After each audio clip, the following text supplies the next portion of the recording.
Serbia to Xi Jinping, no one reveres you like we do. Serbian President Aleksandar Vučić said the sky is the limit on future cooperation. Belgrade, Serbia loves Xi Jinping.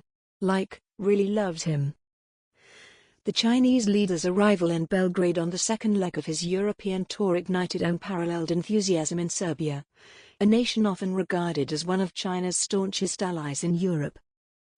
I told him that as the leader of a great power he will be met with respect all over the world, but the reverence and love he encounters in our Serbia will not be found anywhere else, President Aleksandar Vučić said after a welcoming ceremony in front of Politisabij, a lavish socialist-era compound often used for state visits.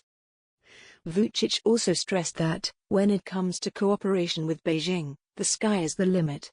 Serbia stands out as an early adopter of Chinese investments in Europe, such as the construction of the Pupin Bridge in 2013. Since then, investment initiatives have surged, including extensive infrastructure projects such as highways, the Smederevo Works and the Zijin mining basin. However, this expansion has come at a cost to Serbia, which has amassed a debt burden of around €3.7 billion, due to the common practice of Chinese investments being bundled into loan schemes. It is also the sole European nation to acquire Chinese HQ-22 Hongqi or Red Flag air defense systems, which has raised eyebrows due to the difficulty of integrating them into its European weapons systems. Xi stopped in Belgrade after 2 days in France with President Emmanuel Macron, and before a trip to Budapest to meet Hungarian Prime Minister Viktor Orban, like Vučić, another thorn in the West side. Swapping Russia for China.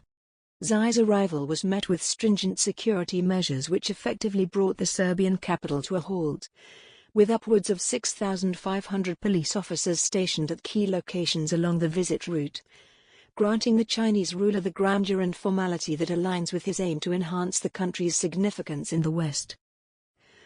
Chinese flags were hoisted all around Belgrade and approximately 50 buses transported people from various corners of the country to the main venue in the new Belgrade municipality. Opposition parties issued a press release Wednesday morning, alleging that employees of Serbian state-owned companies were instructed to skip work and join the sizable crowd welcoming Xi. The pro-government news outlet Politika featured a front-page piece penned by Xi on Tuesday, describing the relationship between two countries as ironclad, a term that gained popularity in many socialist nations during the 20th century for its association with industrialization and the working class. China and Serbia have similar positions on many important international and regional issues, Xi said in the piece. Facing the international situation intertwined with changes and turbulence, we should continuously strengthen coordination and stand together for an equal and orderly multipolar world. He emphasized that multipolarity is a crucial aspect of China's foreign policy strategy, phrasing which often serves as a veil for the current leadership's explicit aim to challenge the dominance of the US in global politics. Serbia, known for its close ties to Russia and frequent criticism of Brussels politics, proves to be a useful instrument in this pursuit, despite its modest size and economic influence. This visit shows that Serbia has exchanged Russia for China when it comes to its main partner to bargain with the West, said Vukvar Ixanovic, an expert on Sino-Serbian relations and a senior researcher at the Belgrade Center for Security Policy. The full-scale invasion of Ukraine placed the Serbo-Russian relationship under close monitoring, so the government sees a benefit in playing the Chinese card more often now since it's deemed to be less provocative, he continued.